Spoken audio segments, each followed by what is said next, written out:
Annabel Rama ning pabuhagay siyang concern o disapproval sa iyang anak nga si Rufa kalabot sa pagpili niini og lalaki. Si Rama kinsa nagselebrar sa iyang birthday sa miaging semana nibutyag nga dunay misunderstanding si Rufa sa iyang gisulti kalabot sa love life niini diin matud ni Annabel ning walk out si Rufa sa iyang birthday dinner. Apan sigon ni Annabel nga wala maguba ang iyang birthday dinner tungod sa pag-walk out ni Rufa.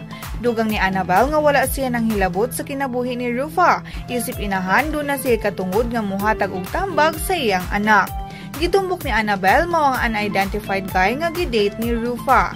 Apan si Rufa ni pagawasab sa iyang disappointment ug nagkanayon nga nasakitan siya sa giingon sa iyang inahan.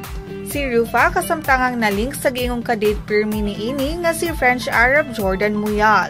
Ang duha spotted sa baguhay lang gipahigayon nga birthday party ni Sara Labati. Sa Showbiz Chika, Maris Puyo.